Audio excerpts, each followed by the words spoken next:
Bonsoir à tous, bienvenue sur le plateau Equinox ce soir. Choutpa, Menkenfo, deux quartiers de Bangourène, département du Noun, région de l'Ouest Cameroun, réduit ensemble le temps d'une incursion d'une bande armée non identifiée jusque-là.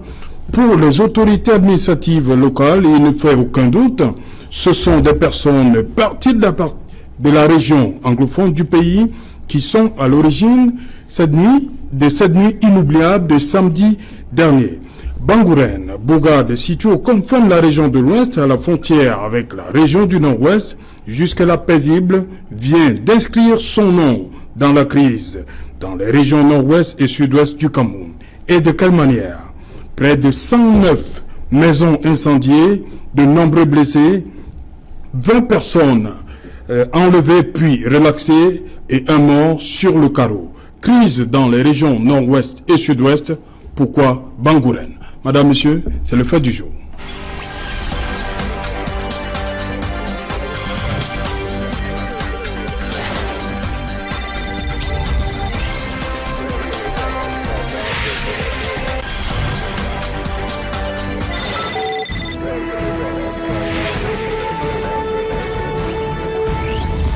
Crise dans les régions nord-ouest et sud-ouest du Cameroun. Pourquoi Bangourène? Pour en parler, je suis avec Jacques Maboulamboya. Bonsoir.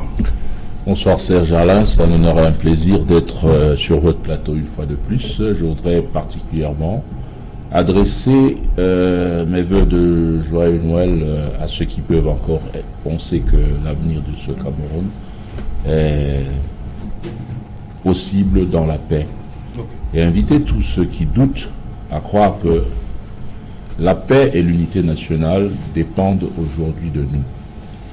Elles ne dépendent plus de ceux qui hier ont signé des accords pour créer cet État unitaire qui nous a tous apporté des avantages, mais aussi des expériences en termes de vie.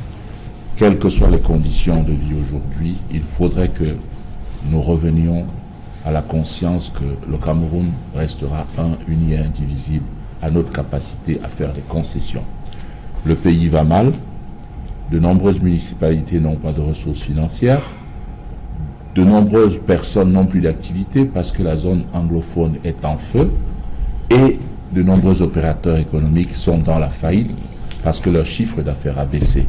Cet état de choses ne saurait apporter de la prospérité, d'où la nécessité pour nous de rechercher ardemment des solutions de paix et de remettre tous les Camerounais au travail pour une prospérité durable de notre nation. Sur ce, joyeux Noël à tout le monde. Voilà, vous êtes maire de Yabassi et surtout depuis le 6 décembre dernier, le ministre Paul Atangandi vous a reconnu une existence légale à travers la formation politique Alliance républicaine. Le président. Oui, je suis le président de l'Alliance républicaine, un parti qui naît dans un contexte économique sévère, dur, parce que déjà les productions au Cameroun sont à la baisse, un contexte sociopolitique caractérisé par le chômage. On ne bâtit pas dans la pauvreté, on ne partage non plus la pauvreté. Il urge de remettre au travail les Camerounais parce que seul le travail crée la prospérité durable dans une nation. Les Camerounais demandent juste à être utilisés pleinement pour participer à la croissance et à l'émergence de ce pays. Et l'Alliance républicaine revient pour bâtir les chantiers du travail, remettre tous ces jeunes qui ont une énergie à revendre afin qu'ils sortent de l'oisiveté, la mère de tous les vices.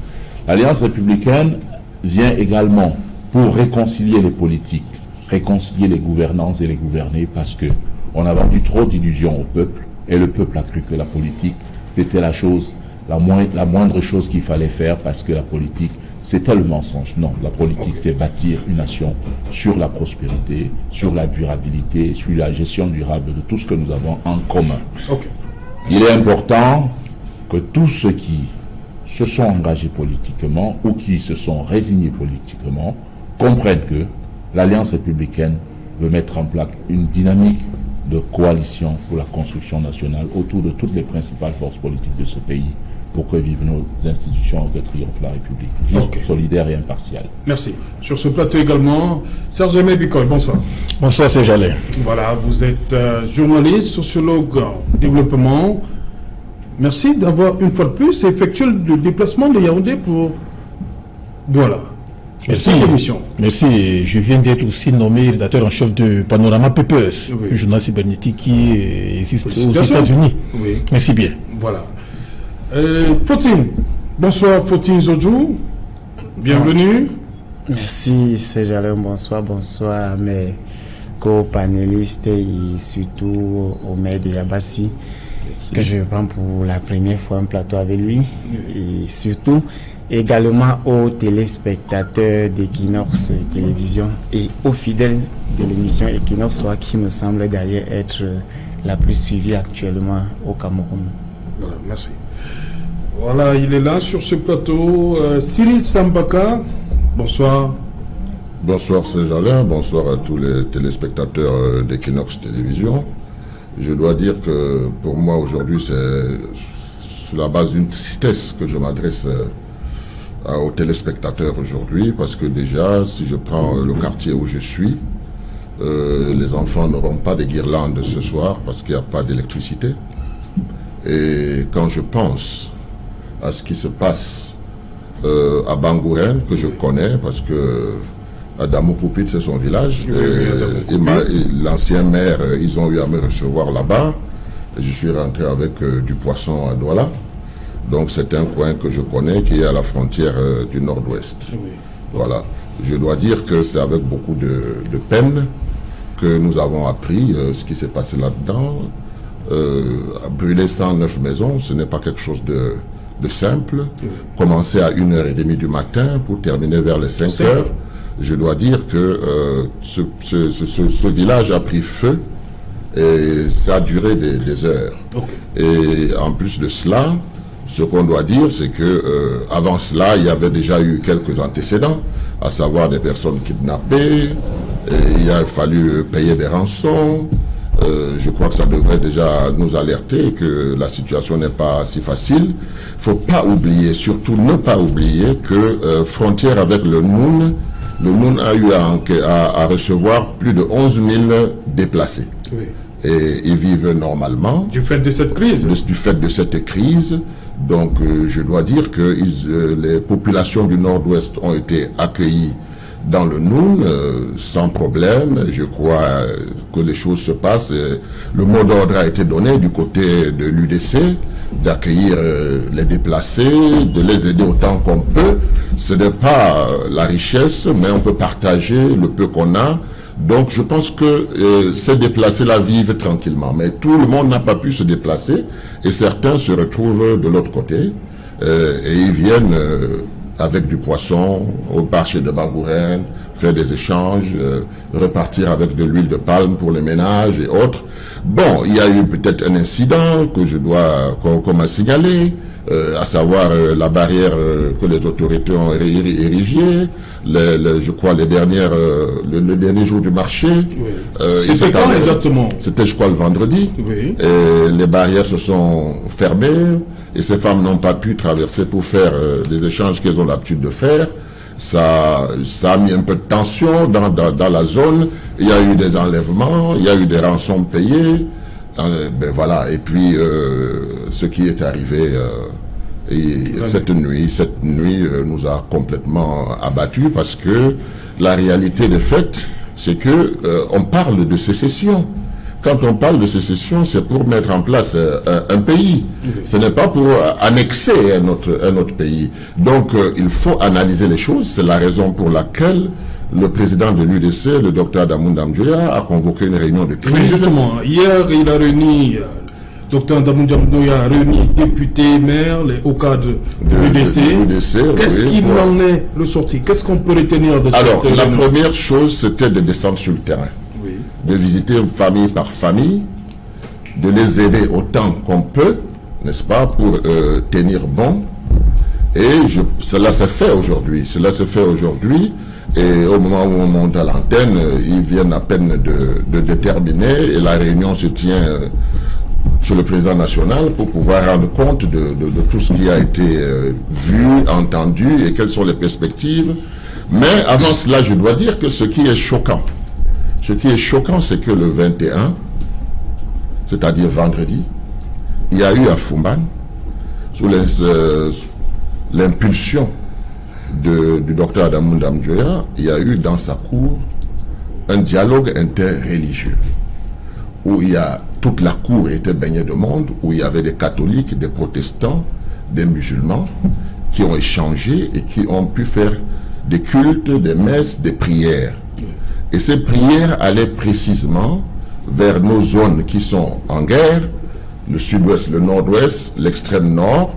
Il fallait faire une messe écuménique à la fin, et les gens se sont retrouvés. Et ce qu'il y avait de spécial là-dedans, c'est qu'il s'est ajouté là-dedans même des gens de la société civile qui sont venus et qui ont cru que, ma foi, il faut dialoguer. Donc ce dialogue, je ne sais pas si c'est ce qui a énervé certaines personnes qui peut-être ont manipulé, mais les enquêtes sont en cours, nous sommes en train de voir tout cela. Mais ce qu'il faut retenir, c'est que le Cameroun a besoin de paix. Et on ne peut pas faire l'économie de cela. Nous allons continuer à prier, à dialoguer pour que ce pays soit en paix. Faut-il le président Sambaka dit que entre 1h du matin et 5h, c'est inquiétant quand même, hein? 109 maisons, oui, 4 heures pour opérer, là, sans aucune intervention. C'est-à-dire, on a l'habitude de dire sur ce plateau que la guerre n'est pas une bonne chose. C'est pour cette raison qu'on ne doit pas être orgueilleux lorsqu'il faut trouver des solutions. Est-ce que c'était la guerre? Non, je vais y arriver. Lorsqu'il faut trouver, parce que la situation est faite suite à une guerre qui est en train d'être menée. Oui.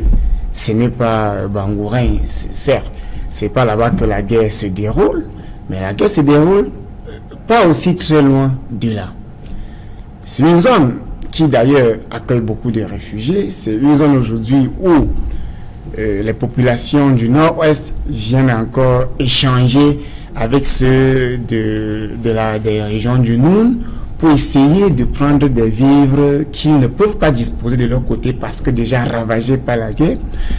Ça veut dire que nos autorités, qui peut-être jusqu'à présent n'ont pas accepté de mettre sur pied l'initiative de ce dialogue dont nous demandons tant, n'ont pas aussi pris en compte la question de la sécurisation des frontières des villes environnantes de la zone de conflit. Ça pose un problème.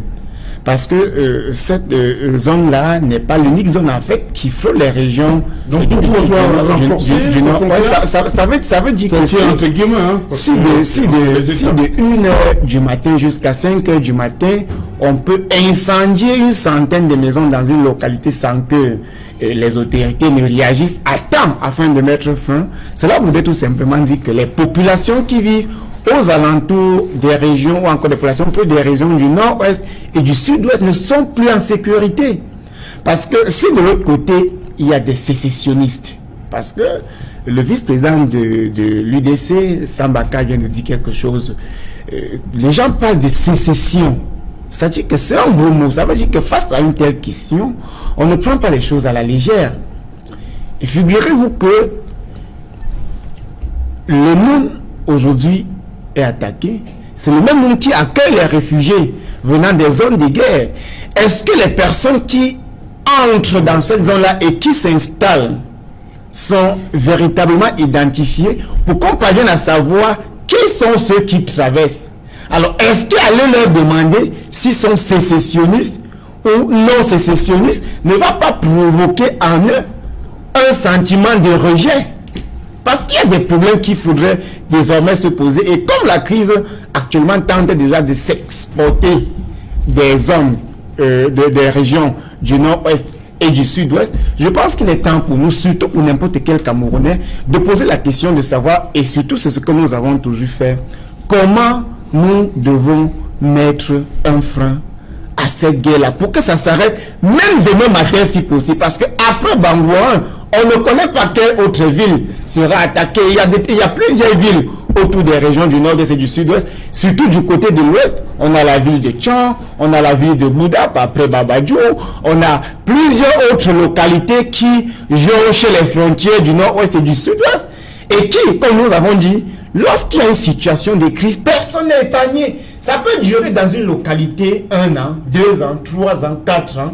Mais quand les personnes de ces localités, à un moment donné, s'en rendent compte que leur voix, ou du moins que ceux d'en face continuent la résistance, comme ils sont en position de faiblesse, parfois ils se prennent en position de force, et comme ils aimeraient exister et continuer de faire entendre leur voix, ils exportent la crise vers des zones qui vont augmenter d'abord la sensibilité, qui vont lever les débats, et peut-être ils pensent qu'en allant attaquer Bangourène, et pourquoi pas peut-être d'autres villes demain, ils seront désormais écoutés. Il y a un réel problème. 1h05, ça voudrait dire que nous avons des failles sécuritaires, surtout dans des villes qui jonchent les frontières du nord-ouest et du sud-ouest, et que nous savons que ces frontières accueillent des populations qui fuient les feux de l'autre côté.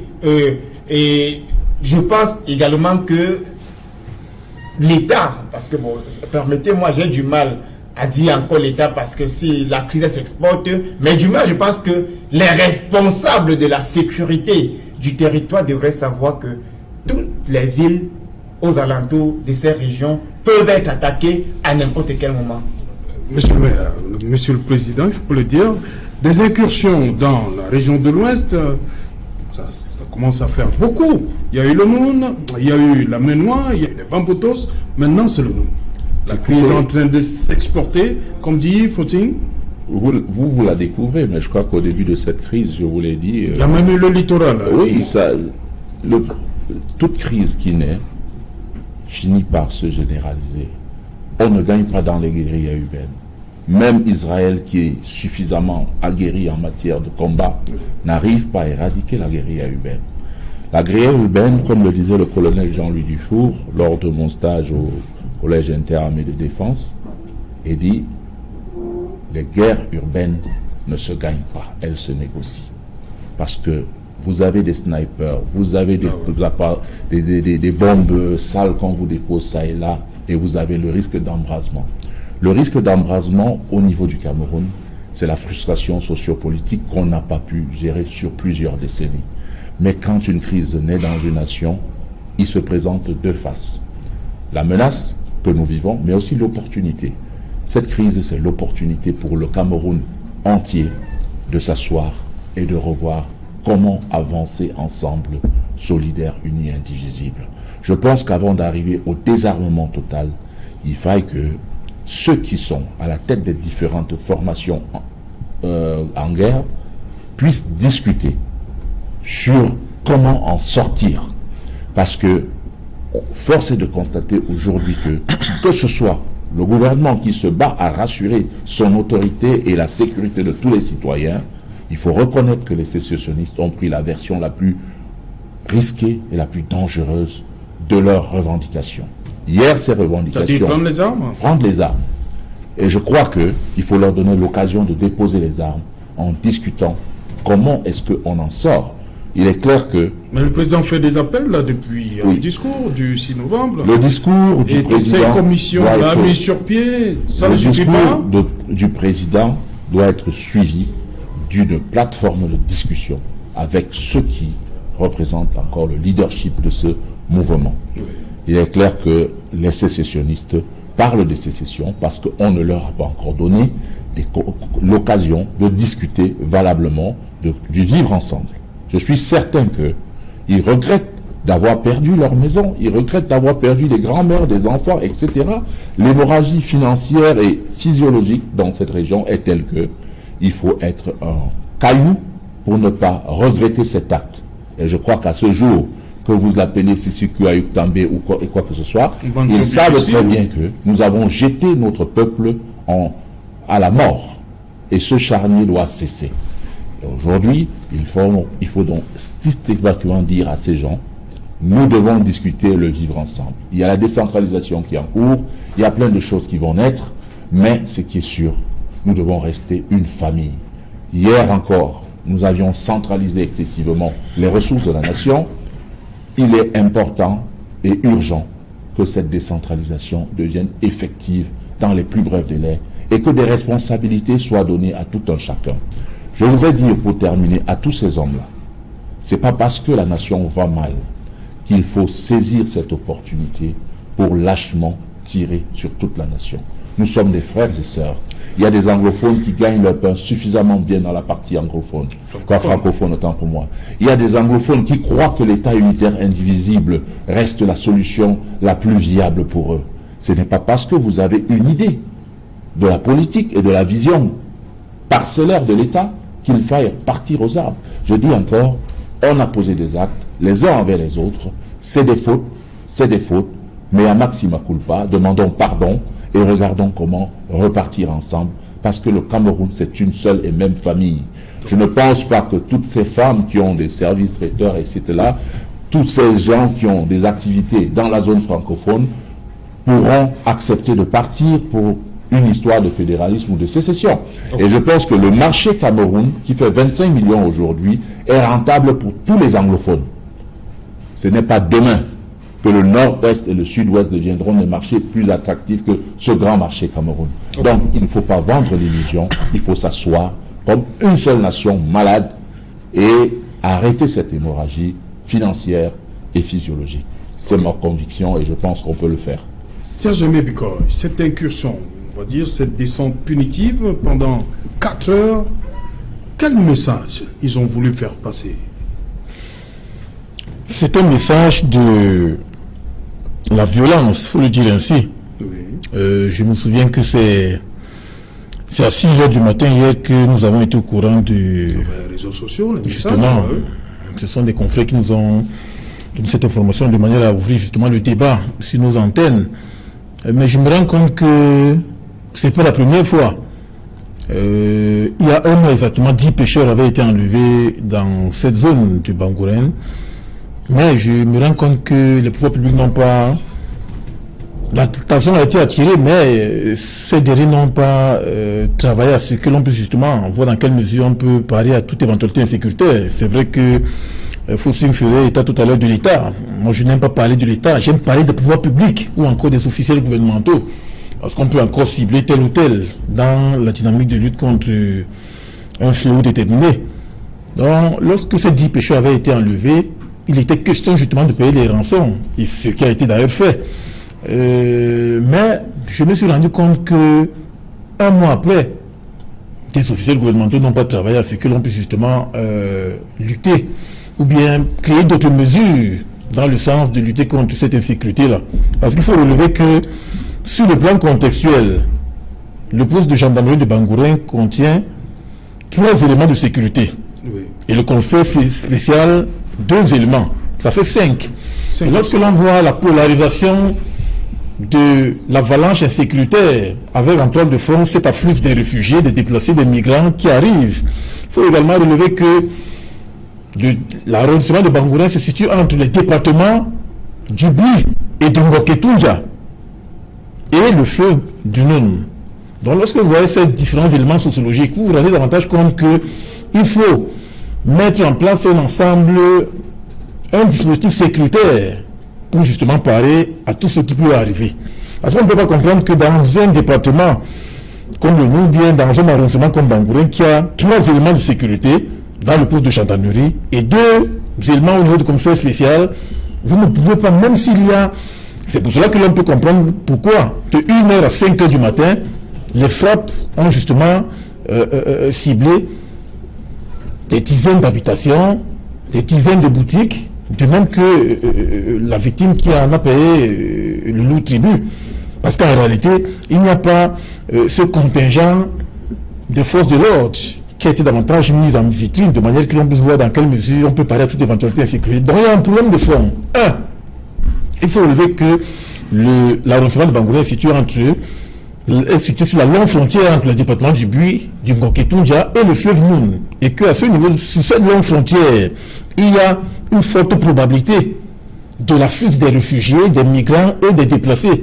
Et dans ces réfugiés-là, on ne peut pas stratifier l'identification d'un ensemble de personnes. Il peut y avoir des séparatistes, des sécessionnistes, des activistes, entre autres.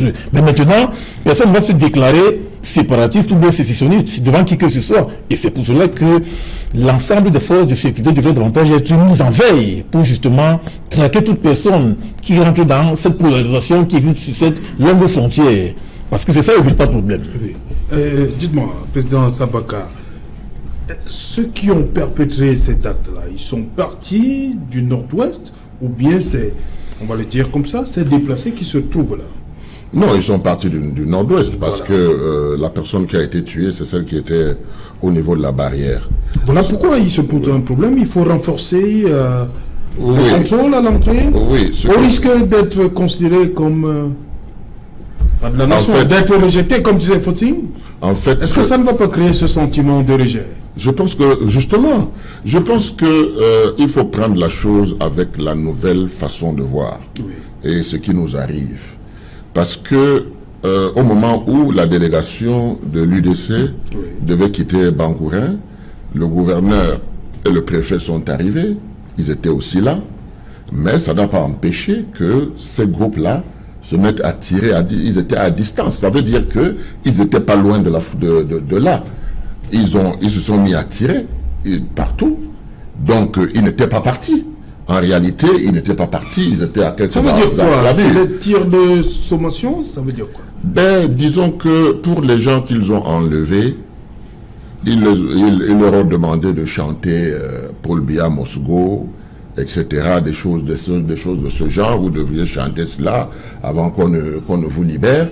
Et puis pour ceux qui ont vu la vidéo, que eux-mêmes ils ont fait, ils ont dit que désormais ils vont attaquer et qu'ils arriveront même jusqu'à Fumban. Ils l'ont dit. Donc moi je pense que c'est quelque chose de beaucoup plus sérieux qui demande qu'on pousse la réflexion, pour se dire qu'il ne s'agit plus de la sécession. Parce que la sécession, c'est une frontière, c'est un État qui se veut souverain et indépendant. Ce n'est pas un État qui veut annexer un autre État. Donc, est-ce que ces gens ne sont pas des groupes armés qui pillent? Parce qu'il ne faut pas oublier que quand ils ont enlevé les 10 pêcheurs, ils ont demandé une rançon et il leur a été versé 4 millions et poussière. Donc, ils ont reçu cet argent. Alors, quand ils sont arrivés à Bangourin, ils n'ont pas brûlé pour brûler. Ils ont d'abord pillé, c'est-à-dire qu'ils ont ressorti tout ce qui était intéressant pour eux. Ils ont ressorti ça des maisons avant de brûler. Donc, est-ce que nous avons affaire à des gangs organisés de grand banditisme ou est-ce que nous avons affaire à des hommes politiques? Parce qu'un homme politique qui veut son pays ne va pas annexer notre pays. Mais attention, il faut aussi être très prudent pour savoir que des actes qu'on pose comme cela, si on ne trouve pas un peuple qui aime son pays, qui se maîtrise, ça peut dégénérer. Vous comprenez? C'est-à-dire que on va se mettre à fouiller, on nous a brûlé nos maisons, nous cherchons les anglophones. Vous voyez, ce genre de choses peut aussi être manipulé par des gens qui veulent que ça s'embrase complètement. Donc, il est possible que on utilise ce genre de subterfuge pour que le Cameroun s'embrase. Mais je pense que les populations du Noun, qui ont une histoire, une très grande histoire, et qui sont... il y a un mélange qui ne date pas d'aujourd'hui, n'est-ce pas, entre les populations du nord-ouest anglophone et puis beaucoup de Bamoun ont fréquenté et ne savent que parler anglais. Il y a beaucoup. Donc c'est la même chose, c'est un brassage de population qui date de très très longtemps. C'est d'ailleurs l'une des raisons pour lesquelles je pense que les populations du Noun ont bien compris qu'il ne s'agit pas d'aller contre les anglophones parce que les anglophones sont venus se réfugier, n'est-ce pas? Mais il s'agit des bandes armées qui veulent créer la zizanie et qui pillent, hein, et qui... Bon, maintenant, quand on a quand même un pays et que tout le monde demande le dialogue, tout le monde demande le dialogue. Le problème du Cameroun aujourd'hui, c'est de pouvoir mettre ces bandits entre parenthèses, de les circonscrire.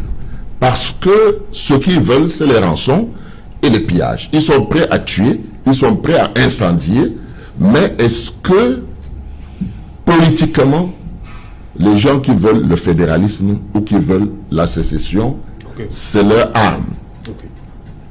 Fauting, le président Sabaka dit que c'est juste des gens qui viennent pour piller. Il n'y a pas à s'inquiéter, outre mesure. cette descente, ils ont pillé, ils sont repartis. Il y a justement à s'inquiéter. En fait, Absolument. Sur le plan politique. quand on regarde, par exemple... C'est peut-être pour entretenir l'économie de la guerre. Quand on regarde les conflits en Orient, on s'en rend compte que les mêmes bandes armées qui veulent liberté, sécession et souveraineté font aussi des enlèvements. Oui. Parce que la guerre, à un moment donné, a besoin d'être financée. Voilà. Et à chaque fois qu'il y a une guerre, il y a des intérêts qui se créent. Oui. Il y a des personnes qui n'ont pas été capables d'intégrer économiquement la société, d'intégrer politiquement la société, et qui pensent que si le pays s'embrasse, peut-être il ne mange pas alors qu'il a la force. Si le pays s'embrasse, avec ses muscles, il peut détruire une boutique et avoir de quoi manger. Moi, je vais vous dire une expérience lors des émeutes de février 2008. J'étais de passage au niveau du carrefour Nelson Mandela village. Et j'avais un petit de 8 ans qui transportait sur sa tête des tôles. Il enlevait ça sur une toiture. Et je lui demande, mais il y a quoi pour que tu enlèves les tôles? Il me dit qu'il ne connaît pas. Donc il enlève les tôles justement parce qu'il trouve que le pays n'est plus contrôlé, la vie n'est plus contrôlée. Et comme les gens ont faim, c'est pour ça, s'il faut répéter, le président de la République, M. Mbia lui-même, il disait, il faut lutter contre la misère et les injustices qui favorisent le terrorisme. Ça veut dire que il est très difficile de mettre fin à un conflit qui est motivé à 80% par la faim. Parce que les gens ne combattent plus parce qu'ils ont une idéologie. Les gens combattent à un moment donné parce qu'ils ont faim. Et le problème de la guerre, tel que ce que nous traversons actuellement dans les régions du nord-ouest et du sud-ouest, c'est que la guerre n'a pas été d'abord, ou encore le conflit n'a pas été idéologiquement conçu. Près de 80% de ceux qui combattent sur le terrain sont des personnes qu'on leur a dit qu'ils ont une nation qui s'appelait Ambazonie, et que s'ils portent des armes, ils luttent, on peut obtenir l'indépendance de l'Ambazonie et qu'ils doivent désormais bien vivre. Le second problème, c'est que nous avons négligé un pan important de la construction d'une société paisible qu'est l'éducation. Et ça, c'est de notre faute. Que ce soit dans le nord Cameroun où Boko Haram a toujours recruté, dans les populations défavorisées, qui n'a jamais vu depuis sa naissance une somme de 50 000 francs, et qu'on lui dit qu'en luttant auprès de nous pendant un mois, on te donnera 200 000 francs. Il faut avoir une culture patriotique, il faut avoir été éduqué pour ne pas céder. Donc nous ne pouvons pas passer tout le temps à oublier nos propres responsabilités, parce que la société, ça se construit. On produit des valeurs, on reproduit les valeurs et on les transmet à la population pour que ceux-ci soient toujours avertis, parce que les conflits ne sont pas une exclusivité camerounaise. J'ai besoin qu'on se le dise, que chaque nation subit des conflits, que ce soit les États-Unis, que ce soit la Chine, que ce soit la France. Mais quand on sait que l'éducation est du domaine de construction des mentalités, de la perception de la société, l'État devrait s'investir, sachant peut-être qu'il a des failles au niveau de l'économie, qu'il a des failles au niveau de la gouvernance, mais faire l'effort de transmettre à la population une éducation d'abord sur un ensemble de valeurs qu'on doit, je dirais, préserver pour garantir notre vivre ensemble, mais surtout éduquer le peuple. Éduquer le peuple sur les dangers d'un conflit. Nous étions à l'école, il y avait des cours de morale. Aujourd'hui, il n'y a plus. Vous ne pouvez pas laisser les origines d'un problème et qu'on passe tout le temps à vouloir questionner les conséquences. D'où on appelle au dialogue, parce que le dialogue nous permettra quand même de dire que, comme nous sommes arrivés à ce niveau, nous avons tous commis des erreurs. Parce que nous avons perdu des hommes que vous avez tués et vous avez perdu des hommes que nous avons tués. Actuellement, est-ce qu'on peut s'accepter et discuter? Parce que les gens sont morts. Ceux qui sont allés attaquer à Bangourin, qu'ils soient des brigands, qu'ils soient des ambazoniens, il faudrait dire que plus de 100 domiciles ont été brûlés. Qui viendra rétablir ces domiciles là-bas? Lorsqu'on connaît que jusqu'aujourd'hui, quand on regarde les documentaires dans le nord Cameroun, les victimes de Boko Haram peinent toujours à s'intégrer. Dans le sud-ouest, bon, je pense peut-être que on cherchait il y a de cela quelques mois 13 milliards pour reconstruire les maisons que nous avons nous-mêmes brûlées. Je ne sais pas à quel niveau le projet se situe. Mais il faut dire que nous avons tous commis des erreurs dans ce pays. Et les responsabilités désormais doivent être établis et partagés. Reconnaissons les nôtres. Que les pouvoirs publics, parce qu'il faut se le dire, comme disait Serge Alain Bikoy, qu'on ne doit plus parler. Serge Bikoy, on ne doit plus parler de l'État parce qu'on peut pointer du doigt certains individus. Comme nous avons raté d'abord l'éducation de notre nation, parce que c'est nous, tout se joue. Vous pensez que quelqu'un qui a pris la peine d'être éduqué, d'être orienté, peut se lever comme ça et brûler des domiciles juste parce qu'il veut porter un sac de riz? Il y a un problème. Et nous devons résoudre après cette crise dès la base. Parce que cette crise surgit comme ça, après une en 1961, après des échauffements en 1972, après des échauffements en 1984, quand on parle de République unie du Cameroun, de République du Cameroun. Mais est-ce qu'on n'avait pas compris qu'on était en train de construire des frustrations? Parce qu'il y a une équation qui se mesure toujours dans l'histoire, je dis, pour chuter. La somme des injustices d'aujourd'hui est proportionnelle au nombre de violences de demain. Ok. Jacques Maboula, dis-moi, cette incursion, je reviens sur cette incursion. Moi, j'appelle ça des dégâts collatéraux de la crise. Tiens. Ah bon, vous pensez? C'est des dégâts collatéraux parce que tout à l'heure, vous-même, vous disiez, on ne sait plus si c'est les sécessionnistes, on ne sait plus si c'est des bandits qui font le travail. Et pour faire le distinguo, il faut des accords politiques. Seuls les états-majors, les unités de commandement opérationnel dans la belligérance que nous connaissons peuvent nous permettre de lever l'équivoque entre les bandits qui opèrent et les unités de commandement qui font partie de la sécession. Et pour y arriver, il faut que ces différents états-majors travaillent ensemble, discutent et arrivent au fait que nous avons décidé de déposer les armes en date de temps. Tous ceux qui prendraient encore les armes à partir d'aujourd'hui seraient considérés comme des bandits. Et à ce moment, l'État va sévir. Donc, la seule façon de gagner cette guerre, c'est la discussion avec les forces qui ont, au départ, commencé par faire des revendications sociopolitiques et ensuite, malheureusement, ces histoires ont dégénéré. Et je voudrais dire encore, il est important de savoir que nous avons fauté. Il faut absolument, pour que le Cameroun assure à manger à tous les Camerounais, que cette hémorragie cesse. Parce que si elle dure encore 1 ou 2 années, je vous assure que la vie va être infernale.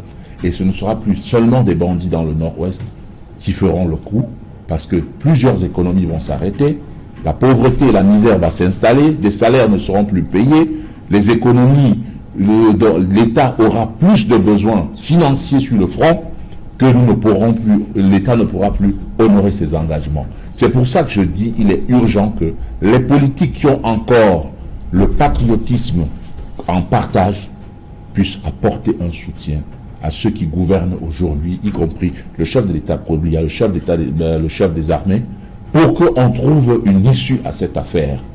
Les sécessionnistes, c'est des hommes qui ont commencé par faire des revendications que nous connaissons. Nous pouvons élargir cette commission de défense et de désarmement à des hommes de la société politique qui ne soient pas seulement des hommes du parti au pouvoir, qui peuvent discuter avec les sécessionnistes et les ramener à la raison, parce qu'en réalité... Pour vous, Fayengo, ça pose problème? Je crois que la coloration monopartisane de cette équipe crée des préjugés et des frustrations. Oui. Et si on met des hommes de la société civile, des hommes de l'opposition, qui ont peut-être des affinités avec ces hommes qui sont aujourd'hui les leaders de la cause sécessionniste, on peut arriver à des concessions. Je pense encore à une certaine date, on parlait de discussion, de négociation. Il faut y revenir et rapidement, parce que chaque minute qui passe dans ce pays, c'est un désespoir qui grandit. Okay. Et tant que le désespoir grandira, nous serons tous en difficulté, et c'est pas l'option, c'est pas la destination que nous devons assurer aux Camerounais. Nous devons ramener les Camerounais sur une sécurité, parce que le seul fait de parler de ce qui se passe à Bangoura aujourd'hui, ça crée une peur panique, ça crée une incertitude. Les opérateurs économiques commencent à se dire c'est le temps de faire bagage, parce que si c'est déjà à Bangoura, demain ça va être dans telle autre zone. Je peux vous dire qu'à Yabassi, il y a plein d'anglophones qui font la culture, qui sont venus s'installer récemment, qui gagnent leur vie. Hein, pour eux, Yabassi, c'est une terre promise, parce qu'ils ont des terres qui portent et qui font de belles choses. Et je ne suis même pas certain que certains partiront de sitôt. Donc je peux dire, la crise a créé une situation de remise en question profonde du Cameroun, mais ça a aussi démontré à ceux qui parlaient des francophones comme des étrangers que les francophones sont un peuple pacifique et que nous sommes une seule et même nation. Ils ont pu vivre sans problème pendant toute cette crise avec des francophones. Ils peuvent comprendre que le problème, c'est pas la communauté, c'est la gouvernance. La gouvernance qui doit devenir juste, solidaire, impartiale, qui donne l'égalité de chance à tous les territoires et à tous les hommes, sans distinction de tribu, d'appartenance politique ou religieuse, et fait en sorte que l'unité et la patrie reviennent comme notre seul symbole de foi et d'unité. Ok, Serge Mebikoy, on a comme l'impression que le discours du président ne passe toujours pas le 6 novembre. Il a appelé la jeunesse à déposer les armes. Il y a la création du CNDDR, il y a la libération de 289 détenus, mais on a toujours, il y a le dernier acte, hein, celui de Bangourène. Qu'est-ce que ça peut vouloir dire? Oui. Le message du chef de l'État ne passe toujours pas. Oui, le message du chef de l'État ne passe pas.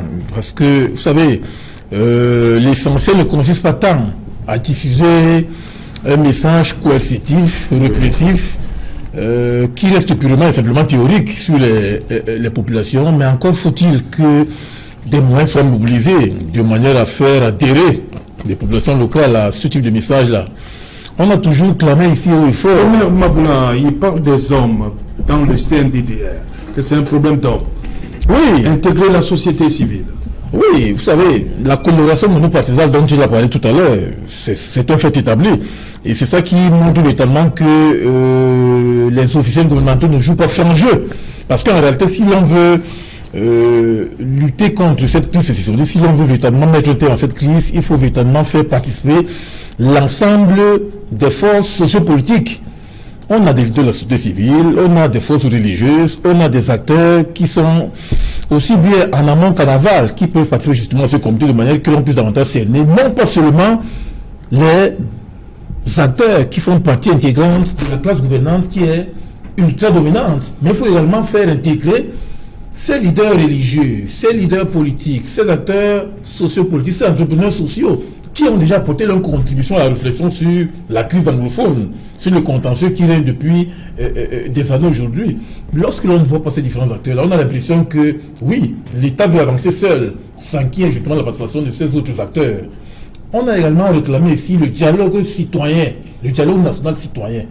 Mais on a l'impression que on ne veut pas véritablement tabler sur la réflexion sur le problème de fond qui se pose. Parce qu'en réalité, il faut relever que le contentieux anglophone pose un débat de fond sur un problème politique qui porte notamment sur la restructuration de l'État du Cameroun.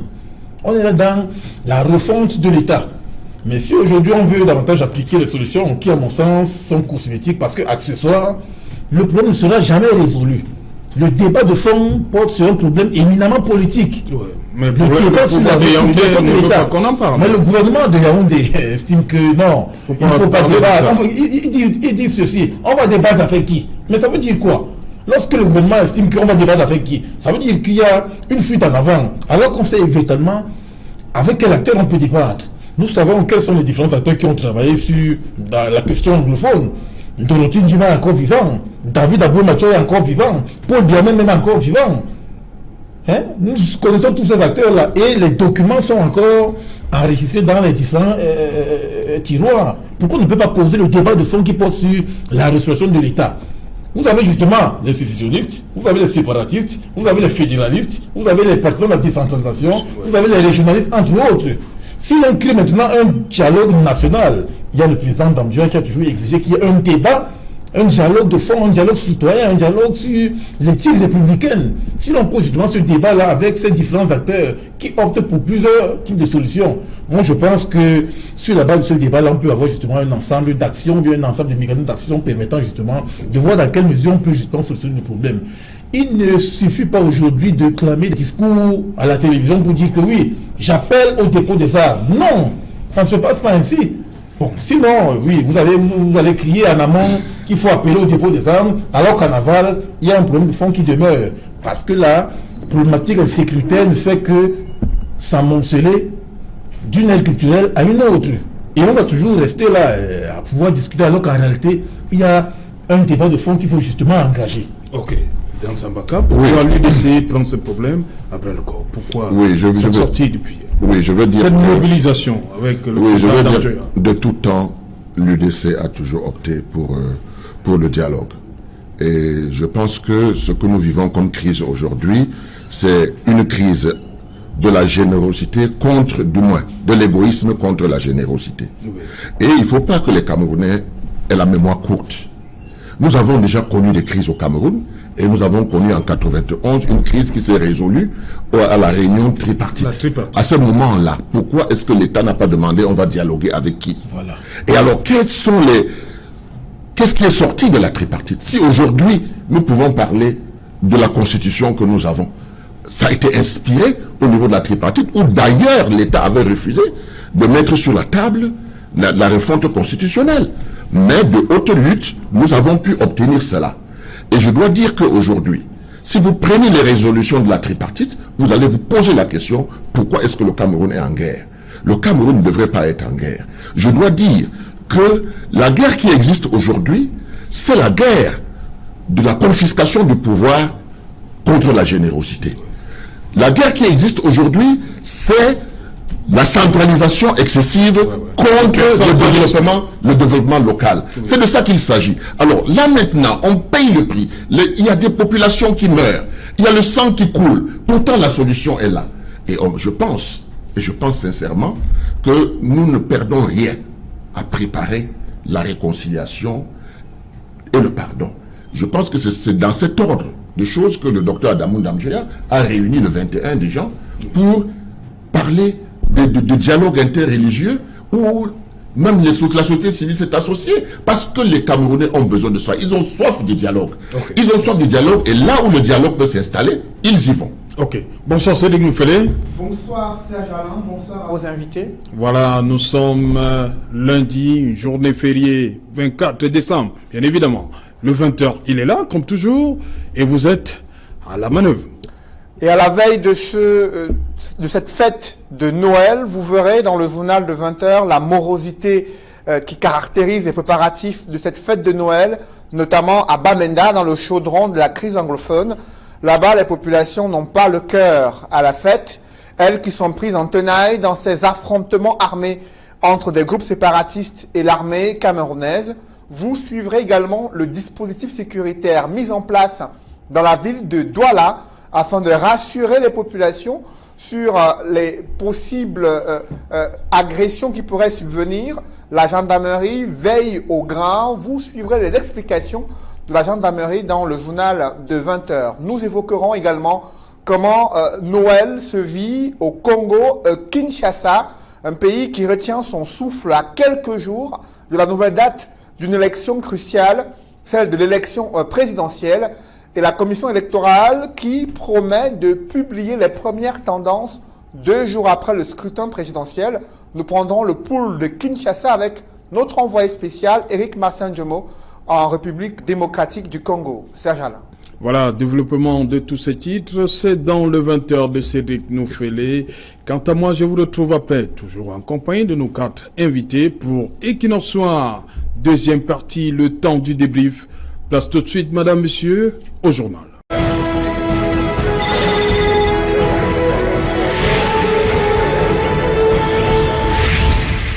Retour sur le plateau Equinox Soir, c'est le temps du débrief, toujours avec Serge Aimé Bikoy, Cyril Sambaka, Potine Jojo et Jacques Maboula.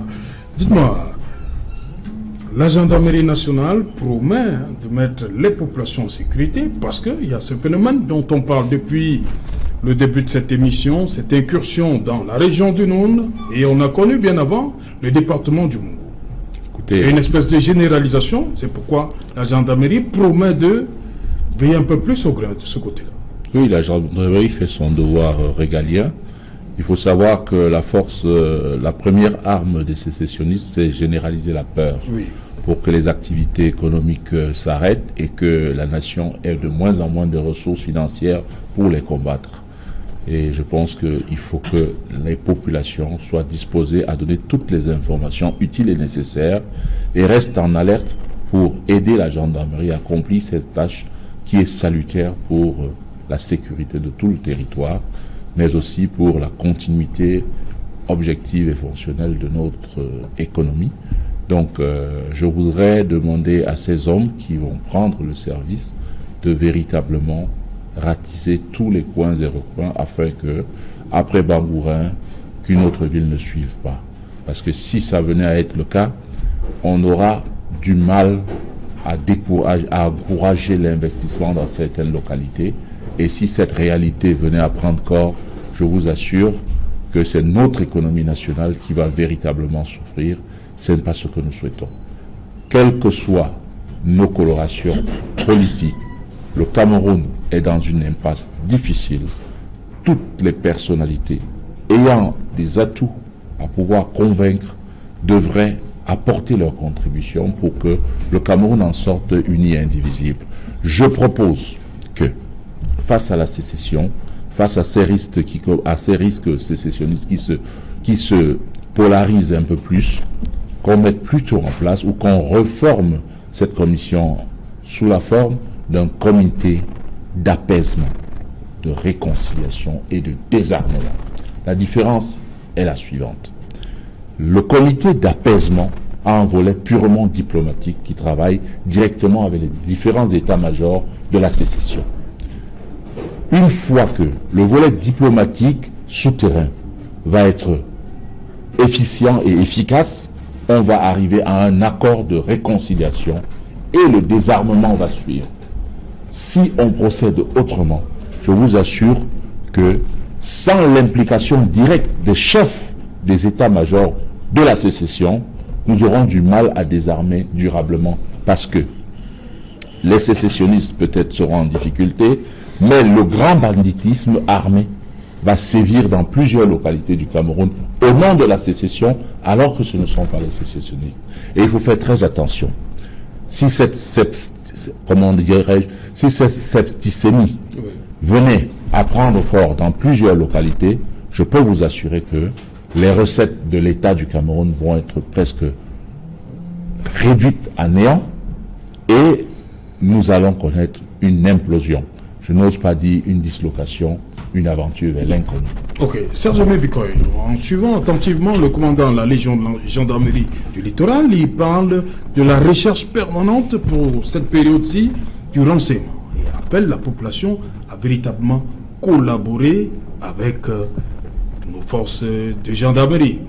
Est-ce que quelque part, on a souvent peur, hein? Il y a des dénonciations, est-ce que ça ne va pas mettre un peu à mal? Justement, la peur des représailles. Oui. Nous avons déjà travaillé sur la problématique sécurité dans les grandes villes camerounaises. Tout récemment, lorsque l'on cherchait des voies et moyens pour voir dans quelle mesure on peut réduire le taux d'insécurité dans les grandes villes, Yaoundé et Douala, il était question justement de mettre l'accent sur la géographie de l'insécurité, en focalisant l'attention sur la collaboration entre les populations locales et les forces de sécurité de la République. Mais l'on s'est davantage rendu compte que les populations locales, selon les sondages d'opinion que nous avons justement fait, ces populations-là ont peur, la peur des représailles, parce qu'en dénonçant tel, vous ne savez pas quel est l'effet boomerang que ça peut créer, plus tard. Moi, j'ai localisé, notamment dans la ville de Yaoundé, un ensemble de secteurs où véritablement il y a des problèmes de fond. Vous avez la gare routière de Vannes, vous avez l'avenue Kennedy, vous avez le marché Mokolo, vous avez Edigedjo, entre autres, où vous avez constaté véritablement la floraison des cas d'insécurité. Vous avez un secteur comme la gare routière Vannes où on peut davantage vous agresser sans que quelqu'un ne soit justement de manifester des signes de solidarité. Ça pose un problème. Or, il y a un poste de sécurité, un poste de police à côté. Vous essayez un peu de vous renseigner auprès du poste de police, on vous fait savoir que bon, ce sont un problème qui est récurrent. Qu'est-ce qu'il faut donc faire pour justement parer à ce cas d'insécurité? Là, vous vous rendez compte que, et après les investigations, je me rends compte qu'il y a un ensemble d'actions qui sont davantage menées. aussi bien dans mon carnaval, pour que justement ce problème perdure. Parce qu'en réalité, on ne peut pas comprendre que ce phénomène qui règne de façon permanente, qu'on peut vous chipper votre téléphone, votre porte-monnaie ou bien votre gadget sans que quelqu'un ne puisse justement manifester ce signe de solidarité. Donc il y a la peur et c'est comme s'il y a également une construction d'une solidarité des voleurs qui sont sur l'itinéraire de la gare routière. Et c'est ce phénomène qui règne aussi bien à l'avenue Kennedy, à Mokolo, à Iligadjoa, un peu partout. Là où il y a justement une zone marquée du sort de la promiscuité. Ouais. Donc on a donc l'impression que, quel que soit ce qui sera mené en termes de force de contrepoids, le problème va perdurer. Okay. Et ça pose un problème, malgré la prolifération des postes de police, qui en réalité sont pour moi des espèces d'épiphénomènes qui en réalité ne luttent pas contre l'insécurité. Ok. Président Sambaka, on nous a fait comprendre que c'est surtout cette collaboration-là entre les forces de défense et de sécurité et les populations qui ont quelque part amené Boko Haram à être mis sous éteignoir. Oui, contrairement au nord-ouest et au sud-ouest. Oui, il faut savoir des représailles. Il faut savoir distinguer que Boko Haram est un élément extérieur qui vient vers le Cameroun, donc les deux choses ne peuvent pas être pareilles. Les mélanger, c'est faire une erreur. Mais le CNDDR met les combattants dans un... Oui, c'est pour ça qu'on a applaudi que leur travail se trouve à l'extrême nord. Le travail du sud-ouest et du nord-ouest ne les concerne pas parce qu'il faut des préalables. Oui. Moi, je dois dire que j'ai appris à l'Union démocratique du Cameroun à anticiper, à voir les choses avant, parce qu'il y a près d'une dizaine d'années, quand le docteur Damon Dambia dédicaçait ce livre qu'on a appelé pour un nouveau contrat social. N'est-ce pas? Ces guerres et autres n'étaient pas arrivées. Mais il faut lire ce livre-là aujourd'hui pour s'apercevoir que, n'est-ce pas, les solutions à nos problèmes au Cameroun, c'est toujours d'anticiper et puis on va éviter cela. Vous savez, moi ça me fait très mal parce que quand je suis l'actualité du Cameroun depuis quelques années, je me rends compte que quelque chose de bien qui peut arriver au Cameroun viendrait d'un miracle. Parce que tous les jours, nous sommes affligés, nous sommes abattus par les malheurs qui tombent sur nous. Pourtant, ce n'est pas les pistes de solution qui manquent. Il y a des pistes de solution, il y a des gens, mais le dialogue, encore le dialogue.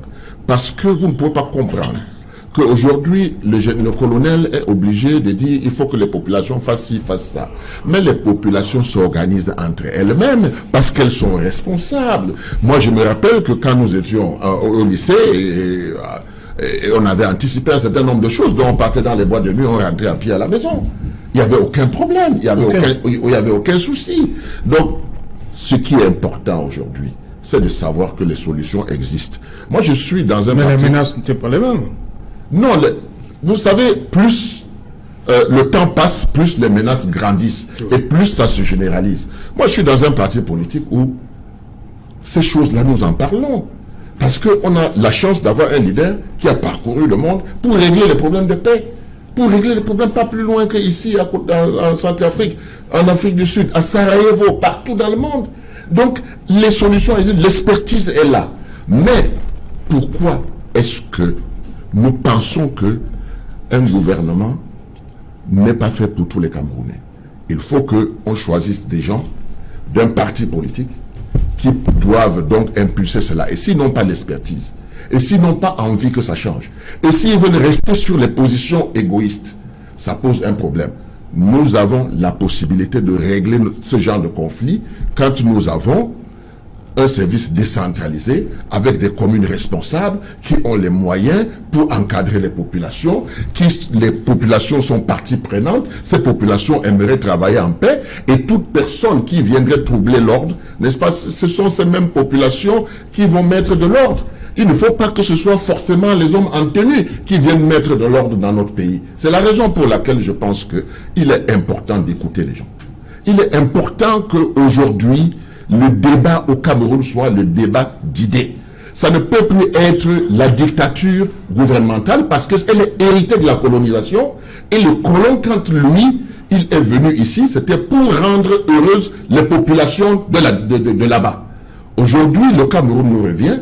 Nous devons donc, comme on dit toujours chez nous, le Cameroun pour tous et le Cameroun par tous. Personne n'est de trop pour avoir une idée positive afin que l'harmonie revienne, que les Camerounais, n'est-ce pas, pensent leur histoire, qu'ils écrivent leur histoire. Parce que si nous n'écrivons pas notre histoire, avec ce qui se passe aujourd'hui au niveau du Cameroun, c'est très mal parti pour nos enfants et nos petits-enfants. Or, il est urgent, je dis bien urgent, que nous puissions nous mettre autour d'une table pour penser à la croisée des chemins, quel est le Cameroun de l'avenir. Ok, Faustin Jojo, le commandant des légions, parlait de cette multiplication des patrouilles, de jour comme de nuit. Est-ce que cela ne va pas renforcer la psychose? Bon, le commandant, il faut dire, est dans son rôle. Oui. Il est dans son rôle. Et rassurer les populations. Non, oui, il est, c'est-à-dire que dire qu'il faudrait que la population collabore, c'est son rôle. C'est son rôle de mettre la sécurité, c'est son rôle d'appeler la population. Mais ça, c'est une solution accessoiriste. Ça ne résout pas le problème. Ça ne résout absolument aucun problème. Figurez-vous, moi, j'ai toujours comme l'impression... Parce qu'il a parlé du Mongo. Le Mongo qui, oui, depuis un certain nombre de semaines, j'ai toujours certaines villes là-bas attaquées.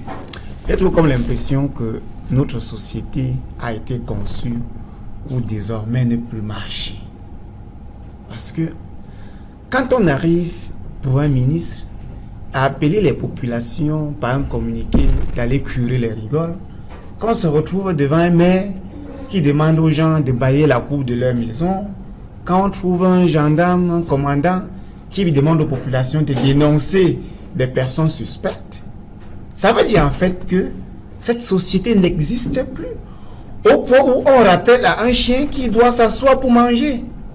On rappelle à un chien, à un chat qui doit sortir sa langue et utiliser pour se nettoyer. Regardons nos quartiers où on parle même de sécurité. Je ne sais pas si nos hommes en tenue même connaissent tous les quartiers de Douala.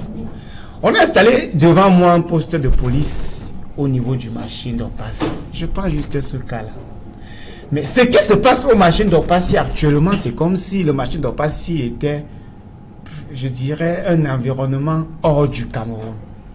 C'est-à-dire qu'il y a des individus là-bas qui se prennent pour les agents de la police municipale, qui sautent sur les comptoirs installés sur la chaussée pour aller arrêter les taxis disant qu'ils ont mal garé. Et à 19h, ce poste de police parfois est déjà fermé et les sacs sont arrachés tous les jours quand je rentre du travail devant moi. On tape les sacs là-bas et on court devant un policier qui lui ne peut rien faire, étant parfois seul au carrefour, dépassé par les événements. C'est le même problème que je décris pour vous. Quand vous arrivez au marché central, on m'a soutiré ma caméra au marché central, au marché Nkouloulou il y a 2 semaines. Et le gars qui soutient, tout le monde voit comment il soutient et puis on ne parle pas. Oui. Et quand je me rends compte que ma caméra est soutirée, je me retourne, puisque c'est un endroit où j'ai vendu là-bas pendant des années, je constate le monsieur, parce que moi-même à l'époque où j'y étais, il faisait le même boulot et que j'étais dans la faiblesse de dénoncer, parce que je ne me sentais pas en sécurité après l'avoir dénoncé. Donc on ne peut pas demander à la population de collaborer sans garantie à cette population laquelle sera en son tour protégée si à jamais les bandits retournent. Et le fait que les personnes qu'on arrête au quartier à 10 heures pour avoir commis un délit se retrouvent en liberté à 17 heures alors que ton délit n'est pas encore réparé fait que à un moment donné ces gens-là, moi je dis que ça peut faire rire peut-être parce que on se dit il faut apporter des solutions, mais je n'aime pas des solutions à ce soir. Quand on a créé les chefferies administratives ou traditionnelles dans des quartiers, si nous étions dans un pays sérieux, ces chefferies normalement devraient avoir pour but d'organiser la société au niveau micro, à la base, c'est-à-dire que regrouper les gens par couloir parce qu'il y a des chefs de bloc, des chefs de parcelles. Mais comment dans un environnement où on a installé des responsables qui contrôlent les blocs, on parvient toujours à détecter les voleurs, on parvient toujours à agresser les gens, on parvient toujours à cambrioler. Comment on va demander à la population de collaborer lorsqu'on se retrouve là en plein fête, dans l'obscurité? Il y a des problèmes qu'il faut résoudre à la base. C'est-à-dire on ne gouverne pas un pays à partir des communiqués. Un pays se gouverne à partir des stratégies, du travail, de la réflexion et aussi beaucoup d'engagement. On ne peut pas demander à quelqu'un qui dort dans des moustiques avec une température ambiante aussi élevée. Mais quand quelqu'un va surgir autour de toi, comment est-ce que tu vas le remarquer pour aller dénoncer à la police avec cette obscurité? Donc le gendarme joue son rôle parce que lui sait que c'est son boulot. Mais est-ce que ce qui accompagne ce boulot-là est fait? La réponse est non. Comment allez-vous expliquer qu'au marché central actuellement, les gens sont serrés comme si nous étions dans une mosquée. La chaussée occupée par les populations, les voitures ne passent plus, les comptoirs sont installés. C'est le fait, je crois. Hein. Oui, mais est-ce qu'on... Il y a des marchés qui sont nés du fait de cette fête de fin. Est-ce que le Cameroun alors est un pays spécial? Est-ce que nous n'avons pas visité certains pays durant les fêtes où le gouvernement sait justement que les fêtes arrivent et prend des dispositions pour que les choses se fassent normalement?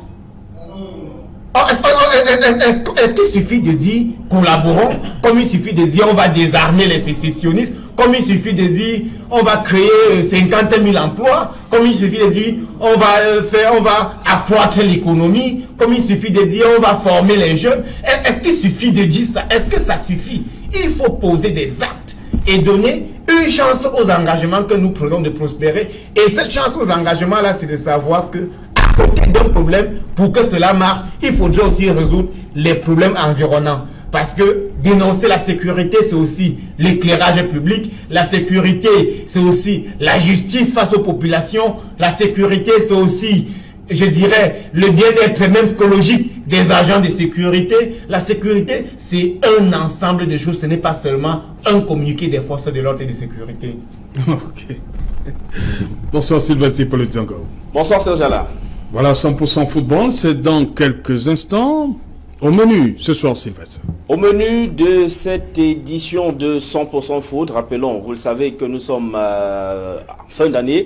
Il sera question, pourquoi pas, de commencer le bilan de cette année 2018 qui s'achève. Le football camerounais, comment se sera-t-il porté si on en juge à la position du Cameroun au classement FIFA du mois en cours? Le dernier d'ailleurs de cette année, le Cameroun qui finit l'année 2018 hors du top 50 au classement FIFA, 55e mondial seulement et 7e sur le continent africain. Pourtant, les Lions d'Antave sont détenteurs du titre de champion d'Afrique, cette Coupe d'Afrique des Nations que le Cameroun organisera en 2019 et qui fait encore couler beaucoup d'encre et de salive, et le président de la CAF qui refuse de se taire malgré les critiques qui se multiplient. Et à cela encore quelques jours, la CAF a fait une communication visant à battre en brèche toutes ces observations qui font croire qu'elle n'a pas respecté ses propres règles en matière d'attribution ou de retrait de l'organisation d'une Coupe d'Afrique des Nations. On parle ici de la CAN 2019 et de 2021.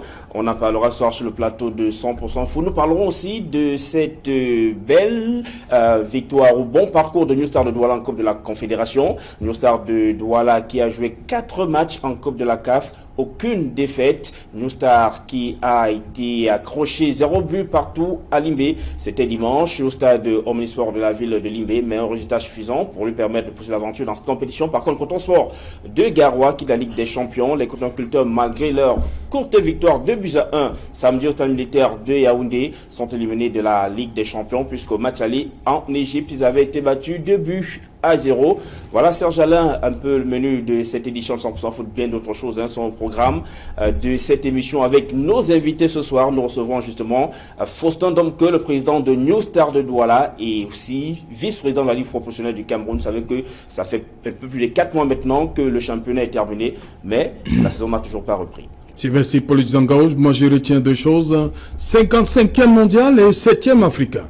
Merci Sylvestre Politzango. Voilà, merci cher monsieur. Oui, merci cher monsieur d'être venu. Merci président Zambalka, merci Serge Mebikoy. Merci à vous Footing, merci au président, l'AR. Voilà, bonne continuation. Merci. Madame, monsieur, c'est ici que prend fin ce premier numéro Equinox Soir, rediffusion 23h GMT. Il sera minuit à Bangourène et aussi en Djinka.